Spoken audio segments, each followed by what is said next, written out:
তুমি তুমি এত কাছে আসতেছো কেন? লাজ লজ্জা বলতে কি কিছুই নেই? তোমার কি বেশি লজ্জা?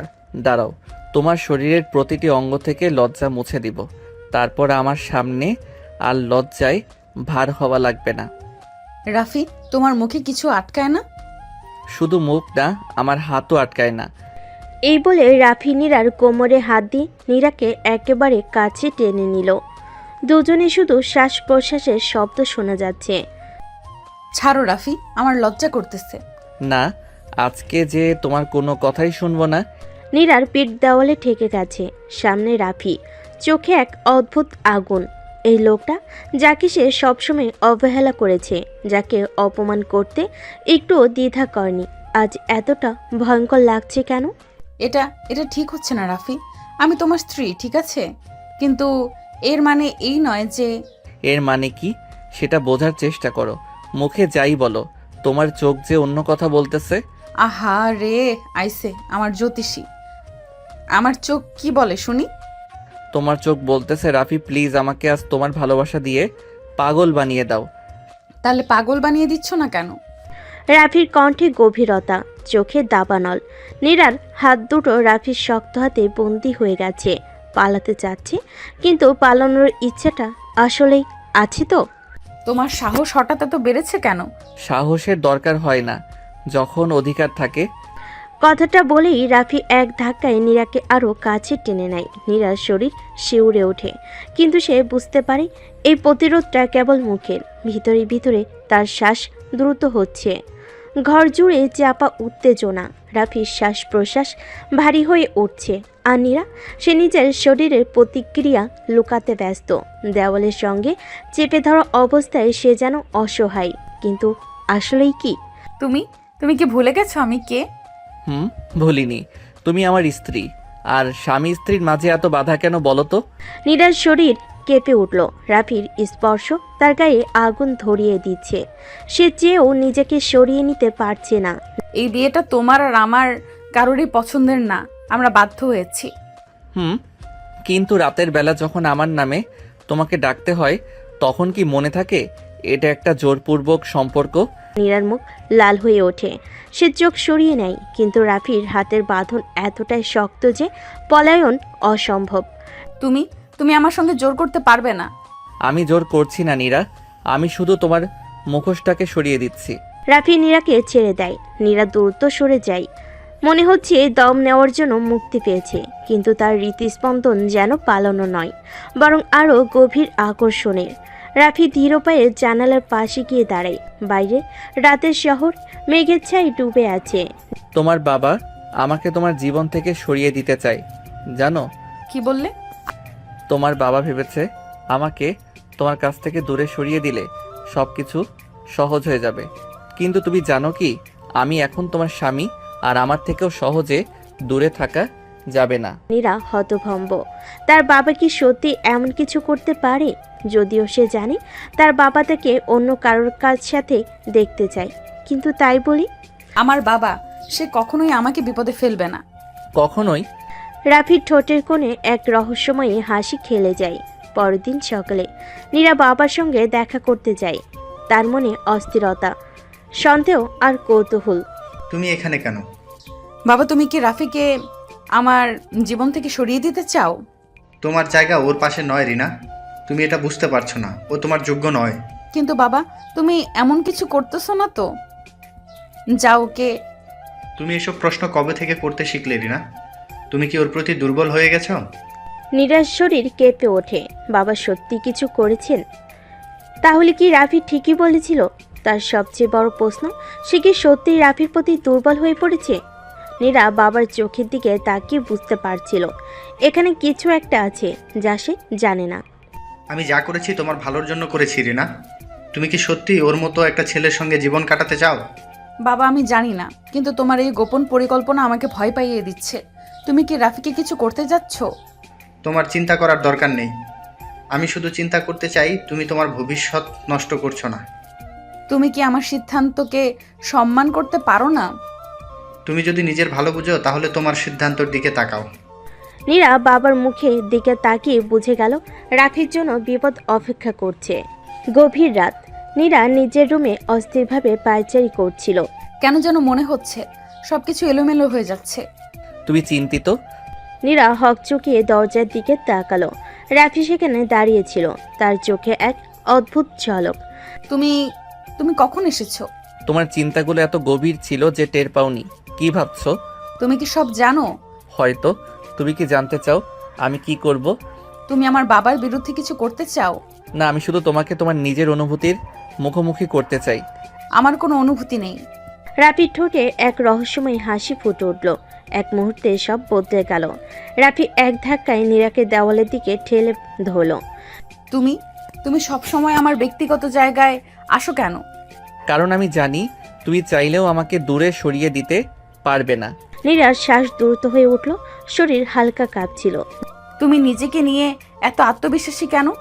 কারণ আমি তোমার চোখের ভাষা বুঝি। আমি আমি ঘুমাতে যাচ্ছি। সত্যি? নীরা নিজেকে ছাড়িয়ে নিতে চাইলেও পারছিল না। রাফির স্পর্শ যেন তাকে শীতল আগুনে পুড়িয়ে দিচ্ছে। নীরা ঘুমাতে চেষ্টা করছিল, কিন্তু মাথায় ঘুরপাক খাচ্ছিল বাবার কথা, রাফির স্পর্শ আর নিজের ভিতরের এক অজানা অনুভূতি। হঠাৎ ফোনটা ভাইব্রেশন করল। কে আবার এত রাতে? নিচে এসো, দরকারি কথা আছে। এখন? হ্যাঁ, আমি অপেক্ষা করছি। হঠাৎ ফোনটা ভাইব্রেট করলো। নীরা জানালার পর্দা সরিয়ে দেখল রাফি নিচে দাঁড়িয়ে আছে। চোখে সেই চিরচেনা তীক্ষ্ণ দৃষ্টি। মনে হলো কোনো একটা বড় কিছু ঘটতে চলেছে। নীরা ধীরে ধীরে নিচে নামলো। আশপাশটা নিস্তব্ধ। রাফি গাড়ির পাশে দাঁড়িয়ে, ঠোঁটের কোণে এক অজানা হাসি।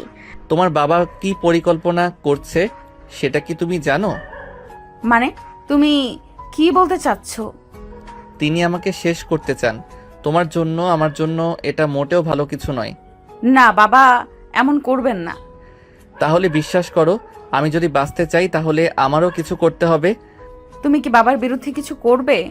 আমি শুধু চাই তুমি জানো আমি তোমাকে ভালোবাসি, কিন্তু নিজের অস্তিত্ব রক্ষার জন্য আমি কিছুই ছেড়ে দেব না। রাফি চোখের ধরনের প্রতিজ্ঞা ছিল। নীরা বিভ্রান্ত হয়ে গেল। সে কি সত্যি এমন ভালোবাসায় জড়িয়েছে যার শেষ অন্ধকার? তুমি কেন এমন করছো? আমি কি তোমার কাছে কেবল একটা চ্যালেঞ্জ? তুমি নিজেই জানো আমি তোমাকে কিভাবে দেখি। তুমি আমার জীবন নিয়ে খেলছো রাফি। তাহলে থামাও, আমাকে সরিয়ে দাও। নীরা পারল না। রাফি তীব্র দৃষ্টি, তার উষ্ণ নিঃশ্বাস, সে যেন নিজেকে হারিয়ে ফেলছে। তুমি চাইলেও আমাকে অস্বীকার করতে পারবে না নীরা। তুমি একটা পাগল। পাগল? তবে শুধু তোমার জন্য। রাত আরও গভীর হয়ে আসছিল, কিন্তু এই দুই হৃদয়ের মধ্যে তীব্র উত্তেজনা ধীরে ধীরে বিস্ফোরণের অপেক্ষায়। রাতে সেই ঘটনাগুলো এখনও নীরার মাথায় ঘুরপাক খাচ্ছিল। রাফির চোখের ভাষা, তার স্পর্শ, সেই উত্তাপ, সব যেন তাকে আরও বেশি অস্থির করে তুলছিল। সকালে ডাইনিং টেবিলে বসেছিল, কিন্তু খেতে ইচ্ছে করছিল না। কি হয়েছে মা, ঠিকমতো খাচ্ছ না কেন? মনে হচ্ছে ক্লান্ত লাগছে। আজকে পার্টির জন্য তৈরি থেকো।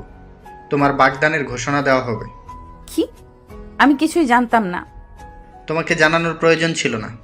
তুমি যা চাও সেটা নয়, আমরা যা চাই সেটাই হবে। নীরা বুঝতে পারছিল এটা রাফির জন্য একটা পরিষ্কার হুঁশিয়ারি, কিন্তু তার নিজের মন বলছে। বিকেলের দিকে নীরা গাড়ি নিয়ে বের হলো। সে জানতো রাফি কোথায় থাকতে পারে। তাকে দেখতে পেল একটি পুরানো গোদামের কাছে, যেখানে সে দাঁড়িয়েছিল অন্যরকম এক অন্ধকার ভাব নিয়ে। তুমি জানো বাবা কি করেছে? আমি জানি, তোমাকে বিক্রি করে দিচ্ছে, তাই না? এই বিয়ে আমার ইচ্ছার বিরুদ্ধে। তুমি কি চাও? আমি জানি না। তুমি জানো না, নাকি সত্যিটা বলতে ভয় পাচ্ছ? রাফি প্লিজ, এভাবে আমাকে বাধ্য করো না। বাধ্য? আমি তোমার চোখের ভাষা পড়তে পারি নীরা। তুমি নিজেকেও মিথ্যে বলছো। নীরা চোখ বন্ধ করলো। রাফির দেহের উত্তাপ যেন তার সমস্ত প্রতিরোধ গলিয়ে দিচ্ছে। সে কি সত্যি তার বাবার সিদ্ধান্ত মেনে নেবে নাকি? তুমি চাও আমি কি করি? তুমি নিজেই জানো নীরা। রাফি আরও কাছে এলো। নীরার হাত নিজের হাতে চেপে ধরল। তার নিঃশ্বাস এক দহনের দহন, যেন অপেক্ষা করছিল এই মুহূর্তটার জন্য। তুমি সবকিছু এত সহজ ভাবো কেন? কারণ আমি জানি তুমি আসলেই কি চাও। আর কোনো কথা না বলে রাফি নীরাকে নিজের আরও কাছে টেনে আনলো। উত্তেজনার সীমানা পেরিয়ে যাচ্ছিল দুজনেরই। সন্ধ্যা হয়ে এসেছে। পুরো বাড়ি সাজানো হয়েছে ঝলমলে আলোয়। সবাই জানে আজ এক বিশেষ ঘোষণা আসবে, কিন্তু নীরা জানে এই ঘোষণা তার জীবনের সবচেয়ে বড় দুঃস্বপ্ন হতে যাচ্ছে। সবাইকে ধন্যবাদ আজকের এই আনন্দ ঘন সন্ধ্যায় আসার জন্য। আজকে আমি আমার মেয়ের বাগদান ঘোষণা করতে যাচ্ছি। অতিথিদের মধ্যে কৌতূহল উচ্ছ্বাস, কিন্তু নীরার মনে যেন ঝড় উঠেছে। সে আমি একটু আসছি। দ্রুত বেলকনিতে বেরিয়ে এলো, কিন্তু হঠাৎ তার সামনে হাজির হলো সেই ব্যক্তি যাকে সে এক মুহূর্তের জন্য ভুলতে পারেনি। তুমি এখানে কি করছো? তুমি কি করছো সেটা বরং বলো। বিয়ের পুতুল সাজার জন্য প্রস্তুত? এইটা আমার বাবা চায়, আমি পারবো না তাদের বিরুদ্ধে যেতে। তাহলে শোনো, তোমার বাবা আমাকে শেষ করতে চায়, আর আমি চুপ করে থাকবো না। রাফির চোখে বিদ্রোহের আগুন, কিন্তু তার হাতে যখন নীরার কোমর চেপে ধরল তখন সেটা ছিল আকাঙ্ক্ষার দাবানল। রাফি, এটা পার্টি, প্লিজ। তাহলে থামাও আমাকে। যদি সত্যি বিয়ে করতে চাও তবে একবার আমাকে সরিয়ে দাও। কিন্তু নীরার হাত কাঁপছিল, সে পারল না, এক চুলও সরতে পারল না। তুমি আমার উত্তর দিয়ে দিলে। তুমি আমার সাথে কি করতে চাও? তোমাকে মনে করিয়ে দিতে চাই আমি তোমার সবকিছু। রাফি এক ধাক্কায় তাকে দেওয়ালে চেপে ধরল। বাইরের অতিথিরা ভেতরে এক অগ্নি স্ফুলিঙ্গ তৈরি হতে যাচ্ছে। আমরা ধরা পড়ে যাব। তাহলে আমাকে ছেড়ে দাও। নীরা পারল না, তার হাত, তার শরীর, তার মন সবই রাফির নিমন্ত্রণে চলে গেছে। ঠিক সেই মুহূর্তে দরজার বাইরে কারোর পায়ের শব্দ। রাফি, কেউ আসছে। আমি ভয় পাই না নীরা। দরজা খুলে গেল। বাইরে দাঁড়িয়ে নীরার বাগদত্তা তাহসান, তার চোখে এক অদ্ভুত দৃষ্টি।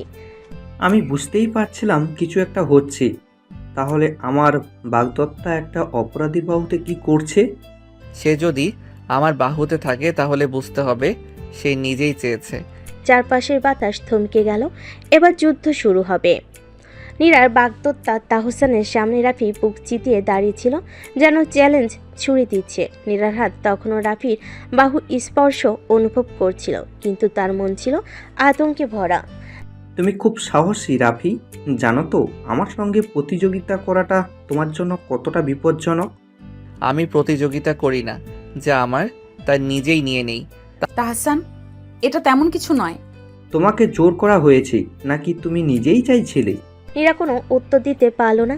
তার চোখে দ্বিধা দেখে তাহসান হেসে উঠল। বুঝতে পেরেছি। আমি এমন একটা মেয়ে চাই না যে নিজের ইচ্ছেই অন্য পুরুষের বাহুতে যায়।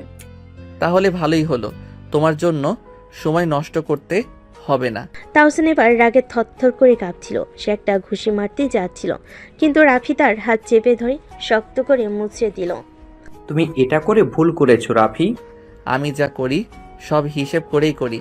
নীরা দেখল আশেপাশের অনেকেই এদিকে তাকিয়ে আছে। সে জানতো এই মুহূর্তে কিছু একটা না করলে পরিস্থিতি হাতের বাইরে চলে যাবে। তাহসান, এটা ভুল বোঝাবুঝি। চলো, এখানে দাঁড়িয়ে থেকে লাভ নেই। তুমি কি সত্যি চাও আমি এখান থেকে চলে যাই? এটা আমাদের জন্য ভালো হবে। রাফি নিজের চোখের গভীরতা বুঝতে চেষ্টা করলো। তারপর সে আস্তে আস্তে পিছু হটল, কিন্তু যার আগে তাহসানের দিকে তাকিয়ে পড়ল। তোমার মতো কাপুরুষের হাতে নীরা কখনো সুখী হবে না। আমার পাল্টা চালের জন্য অপেক্ষা করো রাফি। এই চ্যালেঞ্জের আগুন নেভার কোনো সুযোগ ছিল না। গভীর রাতে নীরার ঘরে জানালার কাছে টোকা পড়ল।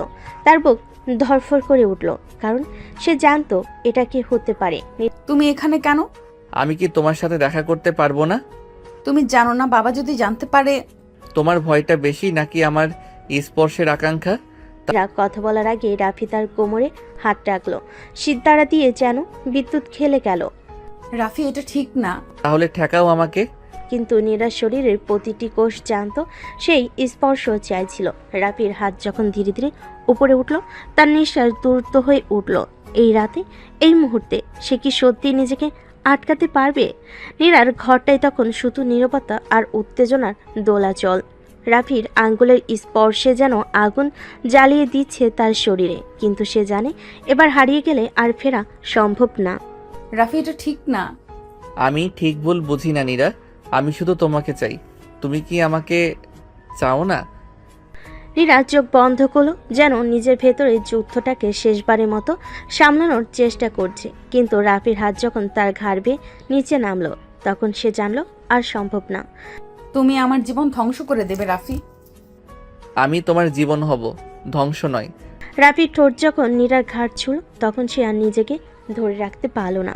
কিন্তু হঠাৎ দরজার বাইরে পায়ের শব্দ। কেউ আসছে। আমি ভয় পাই না। কিন্তু নীরা ভয় পায়, কারণ সে জানে ধরা পড়লে এর সম্পর্ক শুধু শেষই হবে না, ওদের জীবনও বদলে যাবে চিরদিনের মতো। অন্যদিকে নীরার বাবা ফজলে করিম তখন নিজের ঘরে বসে গ্লাসের মধ্যে ড্রিঙ্ক ঢালছিলেন। তার চোখে ছিল অগ্নিময়, কারণ আজ সে সব জানতে পেরেছে। রাফি মানে সে পথের কুকুরটা? যদি আমার মেয়ের সামনে আসে তাকে শেষ করে দেব। ও আসবেই, কারণ নীরার শরীর ওর আসক্তি হয়ে গেছে। তাহলে ফাঁদ পাততে হবে। তাহসান আর ফজলে করিম একে অপরের দিকে তাকালো। রাফির জন্য ভয়ঙ্কর কিছু অপেক্ষা করছিল। নীরা জানতো এই মুহূর্তে রাফিকে যেতে হবে, কিন্তু রাফি যাওয়ার আগে তার চোখের দিকে তাকিয়ে বলল, তুমি যদি সত্যি আমাকে চাও তাহলে একদিন নিজে এসে আমাকে খুঁজবে। তুমি চলে যাও প্লিজ। রাফি এক পা পিছিয়ে নিল, তারপর জানালাতে লাফ দিয়ে অন্ধকারে মিলিয়ে গেল। কিন্তু সে জানতো এই রাত কিছু বদলে দিয়েছে। নীরাও জানতো সে যতই লুকাতে চায় ততই রাফির দিকে টান অনুভব করবে। রাত গভীর হলো, নীরার শরীর আর মন এখনো ঝড়ের মধ্যে ঘুরপাক খাচ্ছে। রাফির স্পর্শে সেই গরম অনুভূতি যেন তার চামড়ার নিচে গেঁথে আছে। না, এটা ঠিক নয়। আমাকে রাফিকে ভুলতেই হবে। কিন্তু সত্যি কি পারবে? অন্যদিকে রাফি নীরা, ও যতই আমাকে দূরে ঠেলতে চায় আমি জানি নীরার ভেতরেও আগুন জ্বলছে। কিন্তু এখন আমার আরেকটা কাজ আছে। সেই কাজটা হলো ফজলে করিম আর তাহসানের ফাঁদে পা না দেওয়া। কিন্তু তারা যে খেলাটা শুরু করেছে সেখানে জিততে হলে রাফিকেও চাল দিতে হবে। নীরা পরের দিন অফিসে গেলে সেখানে তাহসান অপেক্ষা করছিল। তার মুখে মৃদু হাসি, কিন্তু চোখে এক অন্যরকম ছায়া। কাল রাতে কোথায় ছিলে? মানে? আমি জানি তুমি রাফির সাথে ছিলে। এটা নতুন কিছু না, কিন্তু তুমি জানো তো ও একটা নষ্ট ছেলে। ওর নামে আর একটা বাজে কথা বললে আমি চলে যাব। তাহসান। তাহসান এবার হাসতে লাগলো, যেন নীরার রাগে সে উপভোগ করছে। তারপর সে ধীরে ধীরে এগিয়ে এলো, এতটাই কাছে যে নীরা তার নিঃশ্বাস পর্যন্ত টের পেল। তোমাকে একটা প্রস্তাব দিতে এসেছি নীরা। কি প্রস্তাব? রাফিকে ভুলে যাও, আর তুমি যা চাইবে তাই পাবে। আমি তোমার পয়সার লোভ করিনি তাহসান। ও, তাহলে তুমি শুধু রাফির শরীরে লোভ করো? মুহূর্তের মধ্যেই নীরার হাত উঠে গেল আর জোরে একটা চর বসিয়ে দিল তাহসানের গালে। পুরো অফিস স্তব্ধ হয়ে গেল। তোমার মুখ সামলাও। ঠিক আছে নীরা, এখনো সময় আছে, না হলে আমি এমন কিছু করব যে তুমি নিজেই কাঁদতে থাকবে। অন্যদিকে রাফি তখন গোপনে খোঁজ নিচ্ছিল তাহসান আর ফজলে করিম কি পরিকল্পনা করছে। তার লোকেরা রিপোর্ট দিল, বস, তাহসান তোমার নামে পুলিশের কাছে অভিযোগ করেছে। ওরা বলেছে তুমি ওর বাগদত্তাকে ফুসলানোর চেষ্টা করছো। বেশ, তাহলে এবার আমিও খেলবো। রাফির চোখে ছিল এক শীতল ঝলক। নীরাকে কেউ তার থেকে ছিনিয়ে নিতে পারবে না। সে তাহসানকে এমন শাস্তি দেবে যা সে কোনোদিন ভুলতে পারবে না। রাত গভীর, কিন্তু রাফির চোখে এক বিন্দু ঘুম নেই। সে জানে এখন যদি সে এক পাও ভুল করে তবে নীরাকে চিরদিনের মতো হারাতে হবে। বস, আমরা খোঁজ নিয়েছি। তাহসান শুধু পুলিশ নয়, কিছু গুন্ডাও লাগিয়েছে আপনাকে মারার জন্য। গুন্ডা? তাহসান কি ভেবেছে আমি এখনো সেই গরিব ছেলেটা? ওর ভুল ভাঙানোর সময় এসেছে। রাফি ফোন বের করলো, তারপর কারো একটা নাম্বারে কল দিল। ওদের সবাইকে শেষ করে দাও, কিন্তু তাহসানকে আমার জন্য রেখে দিও। ওর জন্য আমার নিজস্ব প্ল্যান আছে। রাফির ঠোঁটের কোণে এক চিলতে ভয়ঙ্কর হাসি ফুটে উঠল। পরের দিন রাত, নীরা একা নিজের ঘরে বসে আছে, কিন্তু তার মাথায় শুধু একটাই নাম, রাফি। না, আমি আর ওর কথা ভাববো না। কিন্তু শরীর তো মনের কথা শোনে না। তার চামড়ায় এখনো রাফির স্পর্শের দাগ লেগে আছে। রাফির শ্বাসের উত্তাপ যেন এখনো তার গলায় ঘুরে বেড়াচ্ছে। হঠাৎ জানালার পাশে একটা ছায়া। কে? তুমি কি সত্যি আমাকে ভুলে যেতে পারবে নীরা? নীরার শরীর কেঁপে উঠল। সে জানতো রাফিকে তার কাছ থেকে দূরে রাখা সম্ভব না। রাফি ধীরে ধীরে এগিয়ে এলো। নীরা চেয়ারে বসা, আর রাফি তার সামনে হাঁটু গেড়ে বসলো। আমাকে একবার বলো নীরা, আমি চলে যাব। শুধু একবার বলো, তুমি আমাকে আর চাও না? নীরার ঠোঁট কাঁপছে, কিন্তু সে বলতে পারছে না। তুমি চাইলেও আমি তোমাকে ভুলতে পারবো না। তোমার শরীর, তোমার চোখ, এগুলো শুধু আমার জন্য। নীরার শ্বাস আটকে আসছে। রাফি, এটা ঠিক নয়। তাহলে আমাকে থামাও। কিন্তু নীরা জানে সে থামাতে পারবে না। সে রাফিকে দূরে ঠেলতে গিয়েও পারেনি। উল্টো রাফির গরম নিঃশ্বাসে আরও বেশি কাঁপছে। অন্যদিকে ফজলে করিম তখন তাহসানের সাথে বসে প্ল্যান করছে। তাহসান, তুমি বলেছিলে রাফিকে সহজেই সরিয়ে দিবে, কিন্তু সে তো এখনও বেঁচে আছে। চিন্তা করবেন না আঙ্কেল, এবার সে আর বাঁচবে না। আমি এমন একটা প্ল্যান করেছি সেখানে সে নিজেই ফেঁসে যাবে। ফজলে করিম আর তাহসান একে অপরের দিকে তাকিয়ে হাসলো। কিন্তু তারা জানতো না তারা যে জালে রাফিকে ধরতে যাচ্ছে সেখানে তারা নিজেরাই আটকে যাবে। নীরার শরীরের প্রতিটা শিরা উপশিরে উত্তেজনার স্রোত বয়ে চলছে, কিন্তু সে নিজেকে বোঝানোর চেষ্টা করছে এটা ঠিক নয়। কিন্তু রাফির চোখে সেই গভীর দৃষ্টি, তার উষ্ণ নিঃশ্বাস, সব কিছু মিলিয়ে সে যেন নিজের নিয়ন্ত্রণ হারিয়ে ফেলছে। তুমি বললেই চলে যাব নীরা, কিন্তু সত্যিটা বলো, আমাকে কি তুমি সত্যিই দূরে ঠেলে দিতে পারবে? রাফি, এটা ভুল। ভুল? তাহলে তোমার শরীর কেন কাঁপছে? তোমার নিঃশ্বাস কেন এত দ্রুত হচ্ছে? নীরা মুখ ফিরিয়ে নিল, কিন্তু রাফি ধীরে ধীরে তার চিবুক ধরে নিজের দিকে ফিরিয়ে নিল। তুমি আমার নীরা, এটা যত তাড়াতাড়ি মেনে নেবে ততই ভালো হবে। কিন্তু আমাদের সামাজিক পার্থক্য, আমার পরিবার। তাহলে কি তুমি তোমার সুখের চেয়ে সমাজের কথা ভাববে? নীরা এবার আর কোনো কথা বলল না। সে শুধু অনুভব করলো রাফির হাতের ছোঁয়া তার শরীর যেন আগুন হয়ে উঠেছে। অন্যদিকে তাহসান তার প্ল্যানের প্রথম ধাপ শুরু করেছে। রাফির বিরুদ্ধে পুলিশের কাছে বড় অভিযোগ করেছে সে।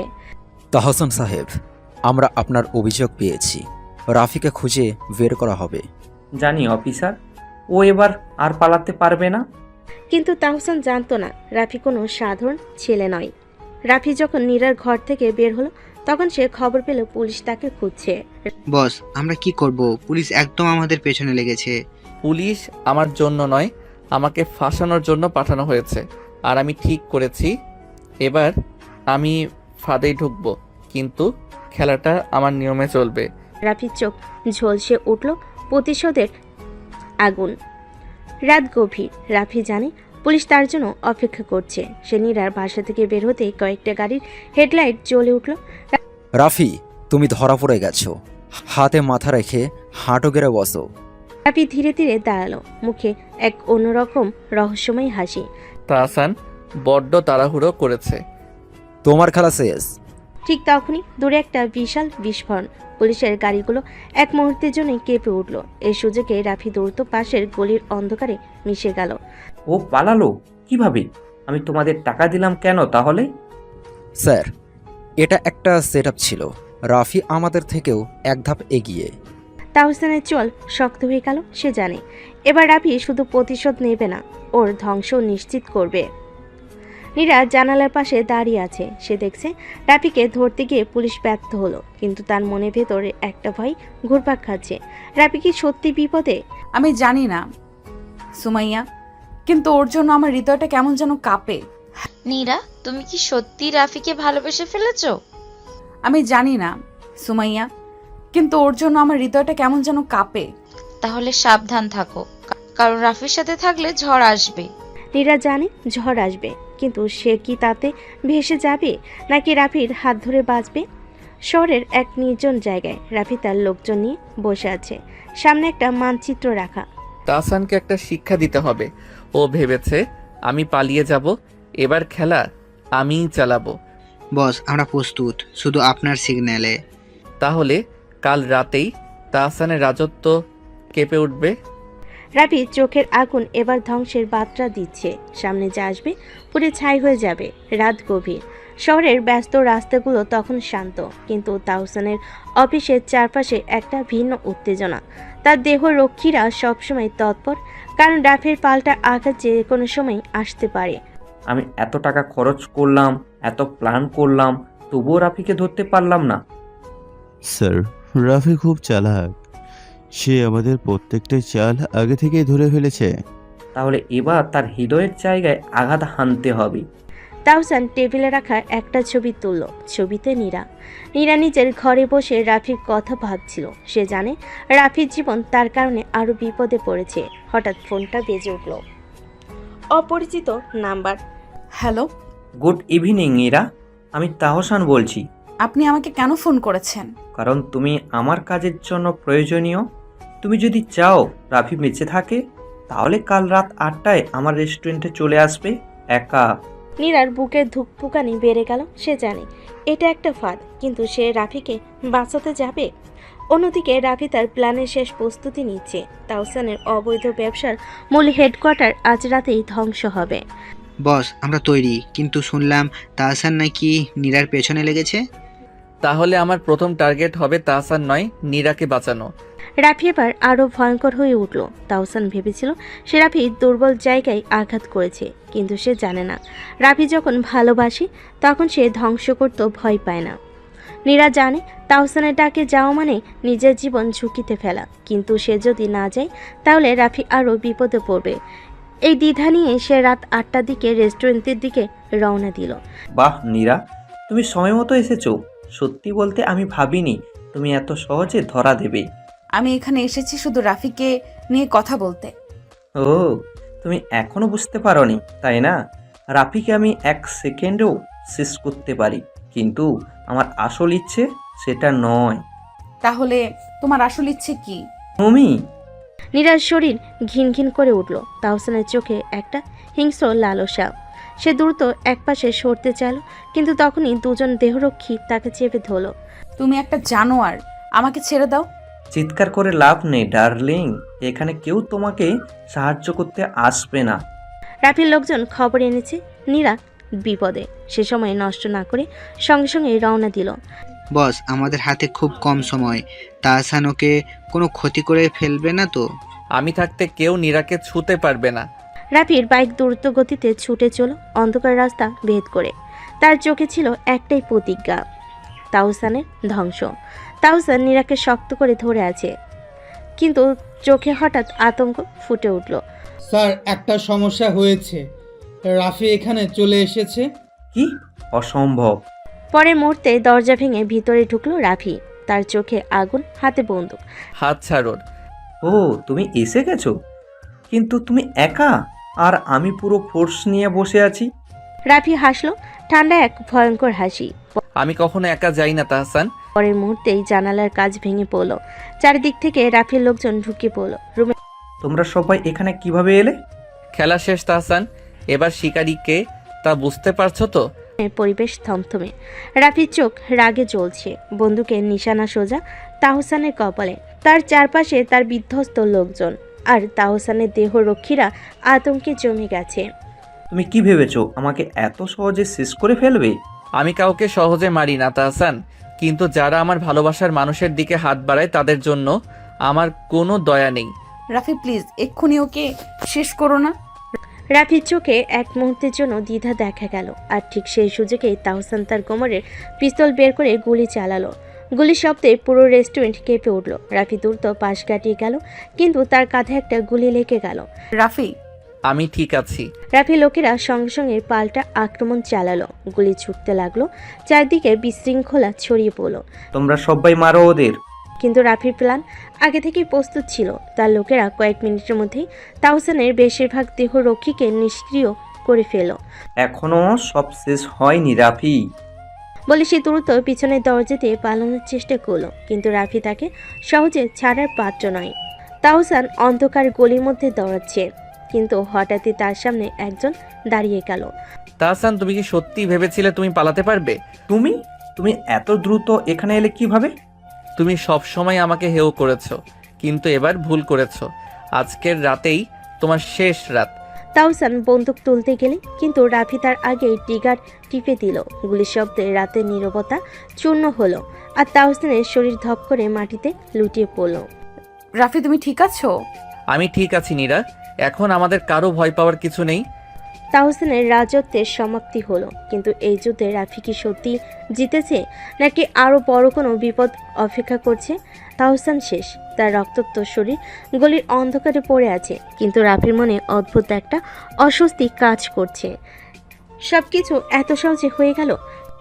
তুমি ঠিক আছো তো? তোমার কাছ থেকে রক্ত পড়ছে।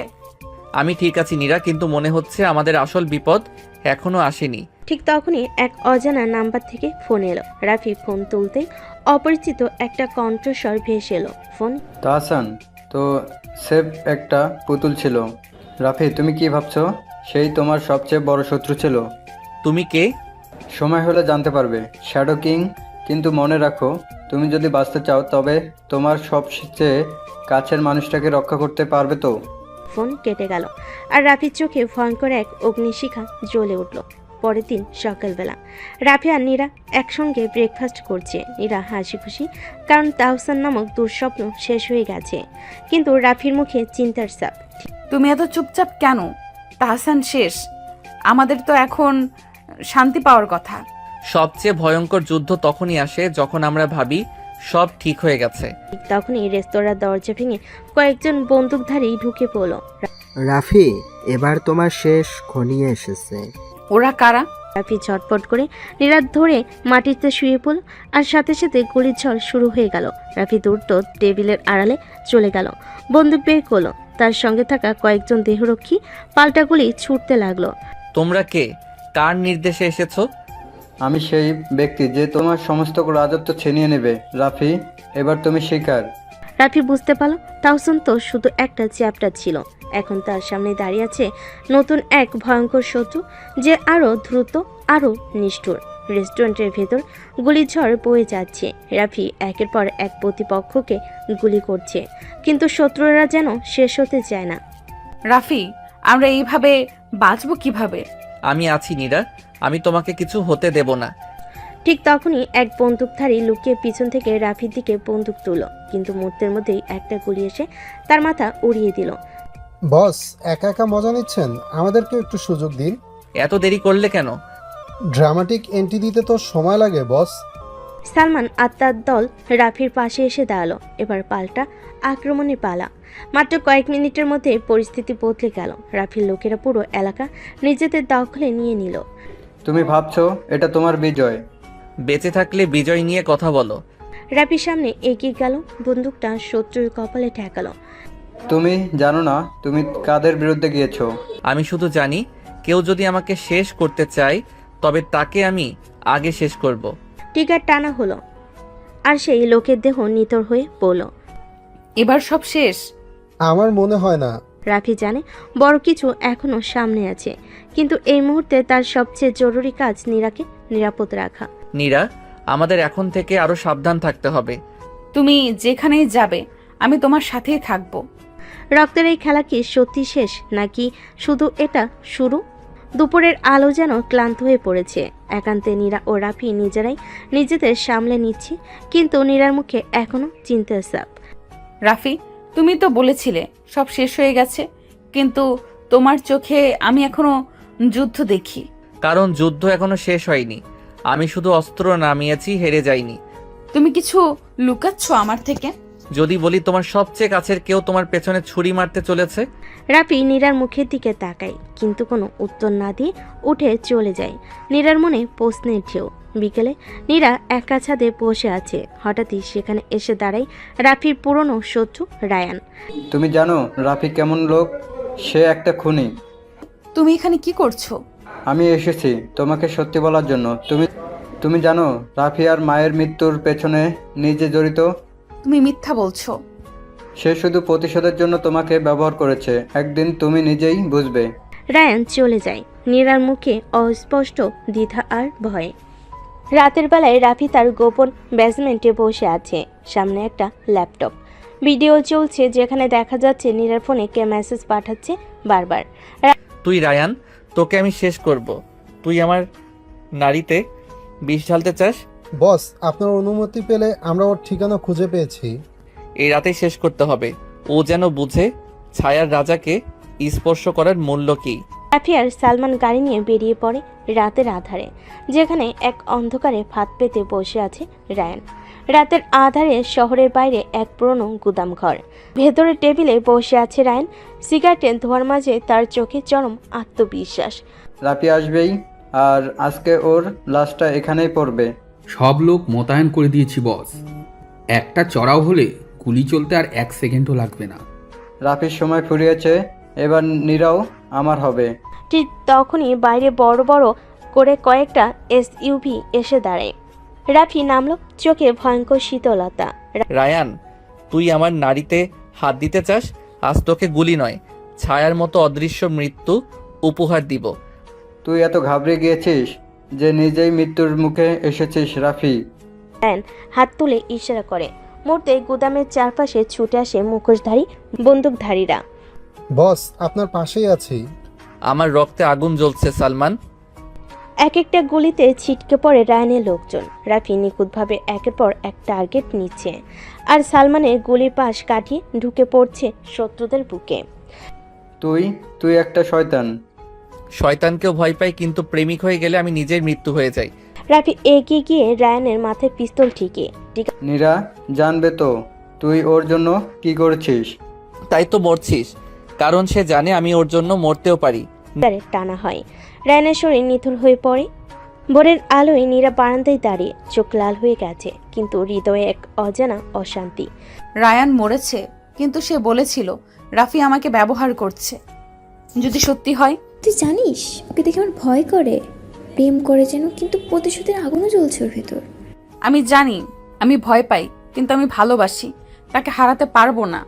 কিন্তু প্রেম যখন ছায়ায় ঢাকে, তখন সত্য আর মিথ্যার মাঝখানে তৈরি হয় রক্তের নদী। সকালবেলা নীরা নিজের রুমে আয়নার সামনে বসে চুল আশ্বাসছে। তখনই দরজার নিচ দিয়ে একটা বাদামি খাম ঢুকিয়ে যায় কেউ। এটা আবার কি? কোনো কুরিয়ার তো পাইনি। নীরা খাম খুলতেই এক পাতায় চিঠি, রাফির হাতে লেখা। নীরা, তুমি জানো না আমি কতটা নোংরা একটা জগৎ থেকে এসেছি। আমার চারপাশে রক্ত, বিশ্বাসঘাতকতা আর ধোঁকাবাজি। তোমার জায়গা সেখানে নেই। তোমার জন্য সব ছেড়ে আসতে চাই, কিন্তু ভয় হয় তুমি একদিন জানতে পারো আমি কে, কি করেছি। তুমি যদি কখনো চলে যেতে চাও আমি কিছু বলবো না, কিন্তু জেনে রাখো আমি শুধু তোমাকেই ভালোবেসেছি, একেবারে শেষ নিঃশ্বাস পর্যন্ত। রাফি, তুমি সত্যি এতটা ভাঙা? তুমি তো আমাকে একটিবারও বলনি কিছু।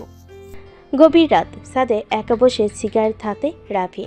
চোখ তার আকাশের দিকে, মনে হচ্ছে ভেতরে আগুন জ্বলছে। বস, আপনি চিঠি দিয়ে আসলেন? আমি ভেবেছিলাম আপনি মুখোমুখি বলবেন। আমি ভয় পাই সালমান, ওর চোখের সামনে আমি নষ্ট হয়ে যাই। আমি চাই ও নিজে আমাকে বুঝুক, কিংবা আমাকে ছেড়ে দিক। আপনি জানেন নীরা ম্যাডাম যেভাবে আপনাকে ভালোবাসে, তাতে সে কখনো ছেড়ে যাবে না। ভালোবাসা কখনো কখনো মৃত্যুর থেকেও বেশি ভয়ঙ্কর ভাই।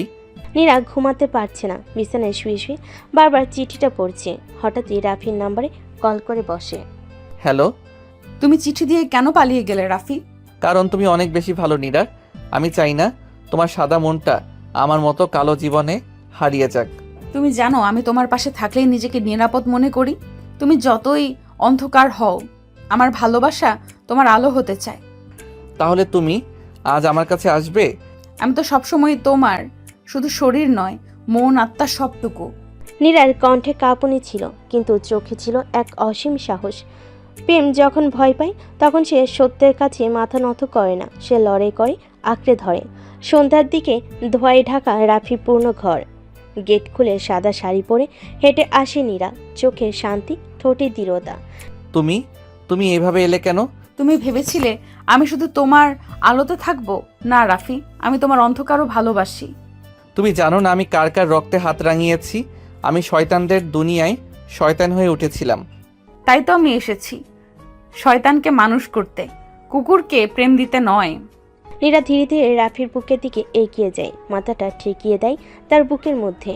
রাফি থমকে দাঁড়িয়ে থাকে, অসহায় অথচ প্রশান্ত। রাত গভীর। নীরা আর রাফি একসাথে ছাদে বসে, বাতাসে সিগারেটের আর চায়ের গন্ধ। আমার বাবা একসময় ওদের পেটোয়া বাহিনীর সদস্য ছিলেন। মা আমাকে নিয়ে পালিয়ে যান, কিন্তু এক রাতে ওরা মাকে গুলি করে মেরে ফেলে আমার সামনে। তোমার চোখে এই আগুন আমি এখন বুঝতে পারি। আমি ওদের একজন হয়ে উঠি, শুধু প্রতিশোধ নেব বলে। আজ অবধি 9 জন খুন করেছি। কিন্তু তোমার চোখে এখন যা আছে সেটা খুনির নয়, ভালোবাসার ছায়া।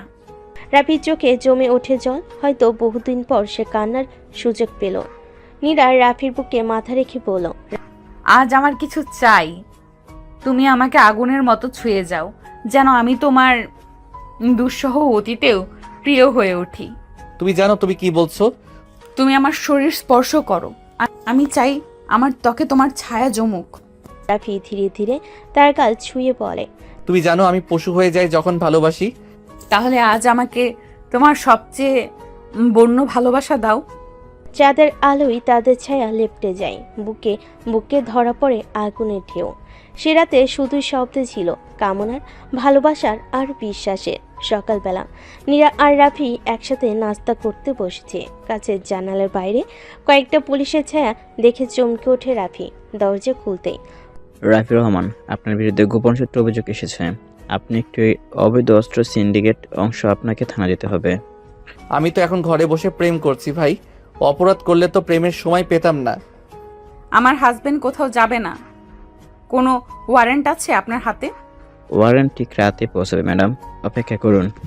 পুলিশ চলে যায়, কিন্তু ঘরে পড়ে থাকে একরাশ উদ্বেগ। দুপুরবেলা নীরা বেলকুনিতে দাঁড়িয়ে রাফির ফোনে কথা শুনছে। হঠাৎই দরজা কড়া নাড়ে। দরজা খুলে সামনে দাঁড়িয়ে এক সেক্সি পোশাকে অপরিচিত এক মেয়ে, ঠোঁটে রহস্যময় হাসি। আমি তামান্না, রাফির পুরনো বন্ধু। একটু দেখা করতে এসেছিলাম। কি ধরনের বন্ধু? যে রাতে তোমার হাজবেন্ড যখন একা থাকতো, তখন আমি ছিলাম ওর কম্বল। তুমি যা খুশি হও, কিন্তু এখন ওর জায়গা শুধু আমার পাশে। তুমি জানো তো রাফির গোপন সিন্ধুক আছে। সেখানে এমন কিছু আছে যেটা তোমার পৃথিবী উল্টে দিবে। তামান্নার চোখে ছিল ভয়াবহ কিছু জানার দম্ভ, আর নীরার ভেতরে জন্ম নেই এক সন্দেহের ঝড়। রাত, নীরা চুপচাপ রাফির বুকের উপর শুয়ে আছে, কিন্তু আজ চোখে আর আগের মতো কোমলতা নেই, বরং প্রশ্ন জমে আছে ঠোঁটের কোণে। কি ভাবছো এত? তোমার পুরনো সেই তামান্না বলল তুমি কিছু লুকাচ্ছ। আমি যা লুকিয়ে রাখি তা তোমাকে কষ্ট দেবে, কিন্তু বলি না মানেই বিশ্বাসঘাতকতা নয়। সত্যি? তাহলে আজ আমাকে তোমার লুকোনো সব যন্ত্রণা দিয়ে চেপে ধরো, যেন বুঝি ভালোবাসা মানে কষ্টকেও আলিঙ্গন করা। রাফির চোখে যেন আগুন জ্বলে ওঠে। সে নীরাকে কোলে তুলে বিছানায় নিয়ে যায়। তাহলে ভালোবাসো আমাকে এমনভাবে যেন আর কোনো প্রশ্ন বেঁচে না থাকে।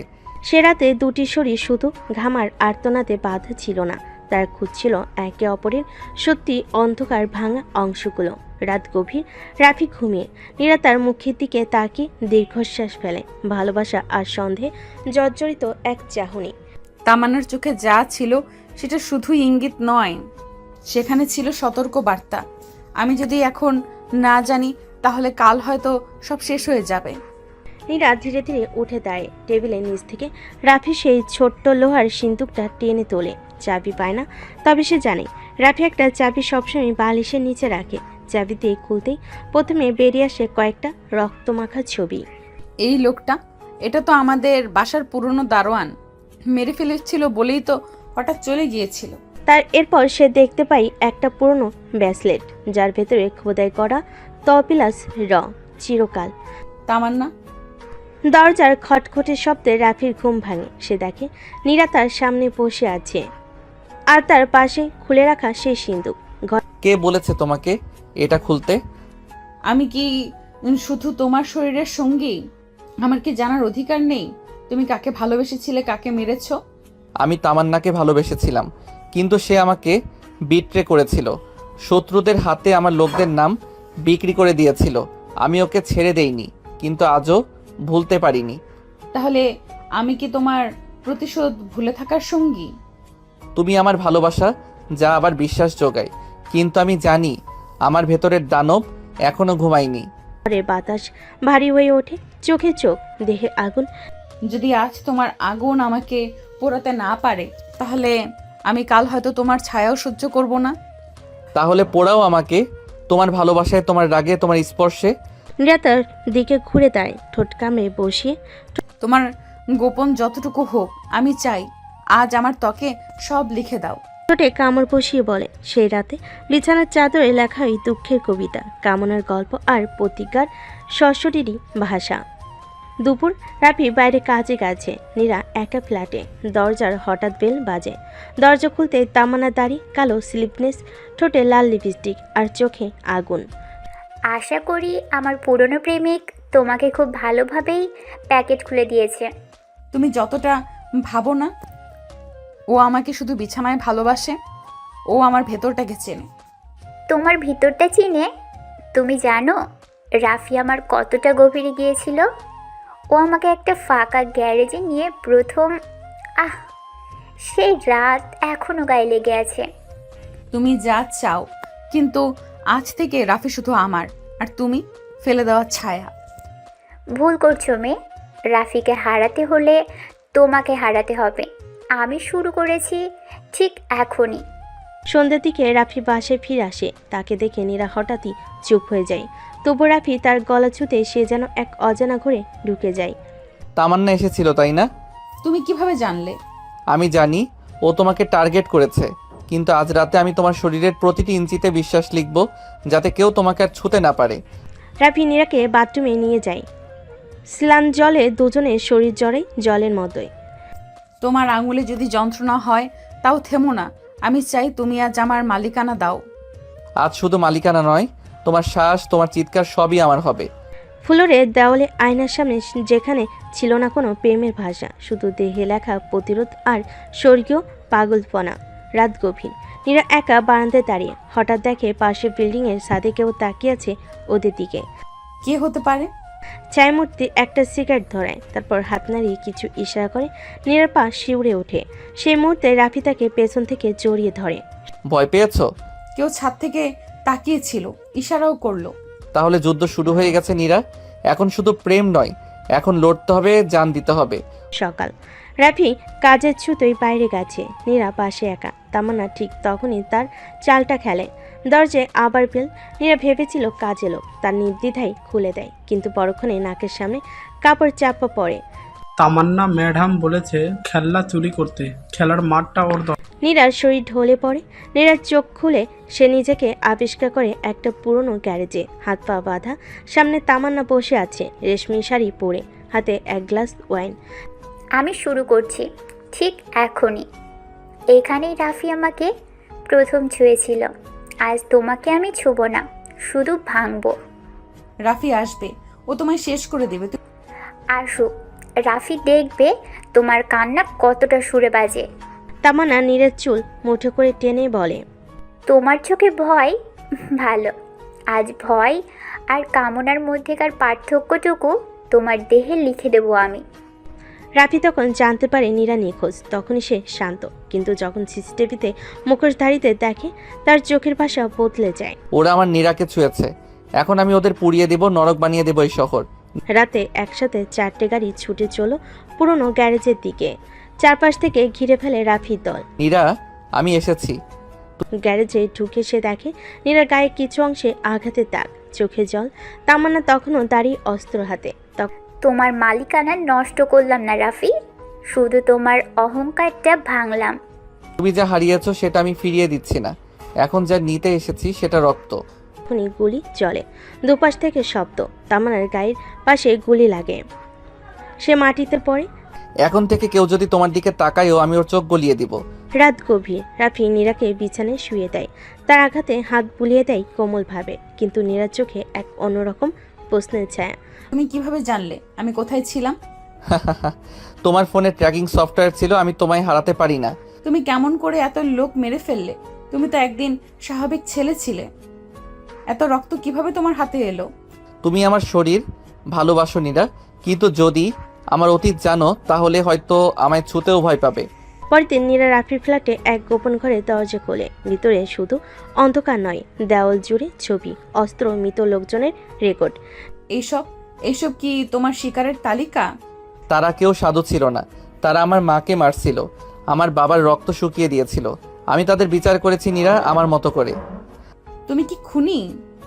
আমি প্রেমিক যদি তুমি আমার বিচার করো, আমি দানব যদি তুমি আমায় ত্যাগ করো। নীরা চুপচাপ দাঁড়িয়ে। রাফি ধীরে ধীরে তার শরীর ছুঁয়ে বলে, আমার ছায়া ভয়ঙ্কর, কিন্তু আমার ছোঁয়া শুধু তোমার জন্য। তুমি যদি চাও আমি আমার অস্ত্র ভেঙে ফেলবো, শুধু আমাকে ছুঁয়ে বলো তুমি এখনো আমায় চাও। তোমার ছোঁয়ায় আমি সব ভুলে যাই, আমার শরীর হয় আগুনের গন্ধে ভরা। রাফি, আমি তোমার দানবতাকেও ভালোবাসি। রাফি ঠোঁট নীরার ঘাড়ে ছুঁয়ে গেল, শরীরের প্রতিটি স্নায়ু যেন বিস্ফোরণ হয়ে যায়। তোমার চোখে যদি রক্ত থাকে থাকুক, কিন্তু আমার এখন শুধু তুমি। আমার বুকের নিচে তোমার নাম দগদগে আগুনের লেখা। তাহলে আসো, আমার দানবতাকে ছুঁয়ে দেখো, কতটা গভীর ভালোবাসা লুকিয়ে রেখেছি তোমার জন্য। সেই রাতে বিছানায় শুধু ভালোবাসা ছিল, ছিল ভয়, পাপ আর অদম্য কামনা সুর। ভোরবেলায় নীরা যখন ঘুম থেকে ওঠে দরজার সামনে একটা ছোট্ট গিফট বক্স দেখে। ভিতরে একটা সাদা শাড়ি আর রক্তমাখা চিঠি। তোমার শরীরে এবার সাদা রংটাই চাই, কারণ রংটা কালো রঙে লাল হবে। রাফি, কেউ আমার পেছনে লেগেছে। চিঠিতে লেখা আছে কাল আমাকে খুন করা হবে। তারা আমার শিকার হয়েছে আগে, এবার তাদের শেষ নিঃশ্বাস আমি নিজের হাতে ছিঁড়ে আনবো। রাফি নীরাকে নিয়ে সেফ হাউসে চলে যায়, কিন্তু ও জানে এই খেলা এবার আরও বড় পরিসরে শুরু হয়েছে। শহরের গ্যাং ও সিন্ডিকেট বসদের এক গোপন বৈঠকে নীরার ছবি তখনও দেখানো হয় প্রজেক্টরে। রাফির তাগড়া প্রেমিক, ওর শরীর ভেঙে দিলে রাফির মনও ভেঙে যাবে। আগে মেয়েটা, পরে রাফি। কাদির একসময় রাফির মাকে অপমান করেছিল এবং সেই ক্ষত ভুলতে পারেনি রাফি। এদিকে নীরা সেফ হাউজে আয়নায় নিজের গায়ে পূর্ণ আঁচড়ের দাগ দেখছে। এই শরীর শুধু রাফির স্পর্শে কেঁপেছে, কিন্তু আজ চারপাশে অজানা ছায়ায় রক্ত ঠান্ডা হয়ে আসছে। তুমি যদি ভাঙো আমিও ভেঙে পড়বো, কিন্তু তুমি যদি আমার পাশে থাকো পুরো শহর আমার পায়ের নিচে কাঁদবে। রাতে নীরা আর রাফি একসাথে এক মোমবাতির আলোয় কেবল শরীর আর নিঃশ্বাসের শব্দ।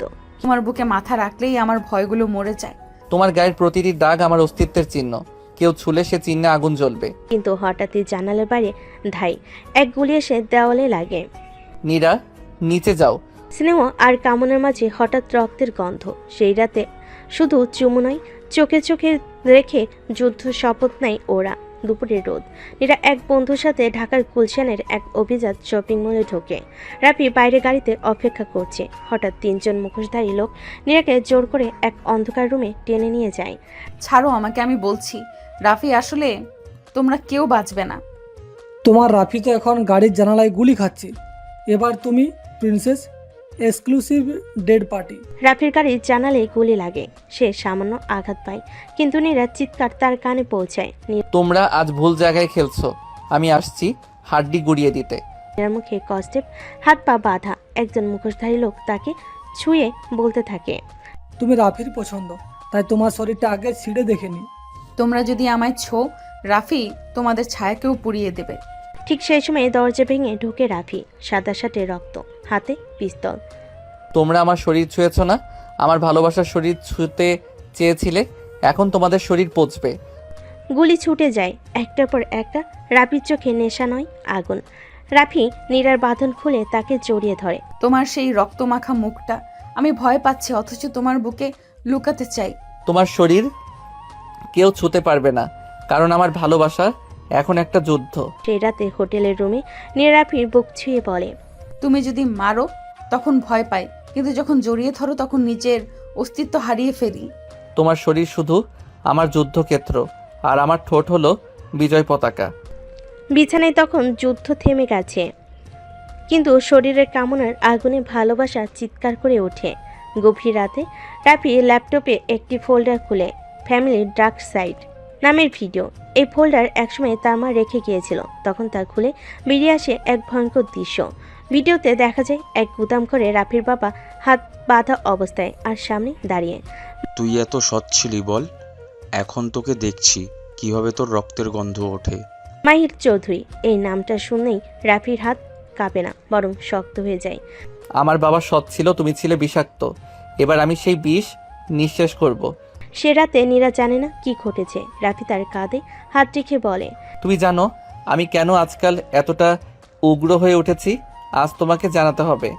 তুমি যা বলবে আমি শুনবো, কিন্তু আমার শরীর যেন তোমার রক্তের প্রতিশোধে না ভরে যায়। তোমার শরীর আমার শান্তির জায়গা, কিন্তু এখন ওর প্রতিটি স্পর্শে আমি প্রতিজ্ঞা নিচ্ছি, মাহির চৌধুরীকে আমি টুকরো টুকরো করে ফেলবো।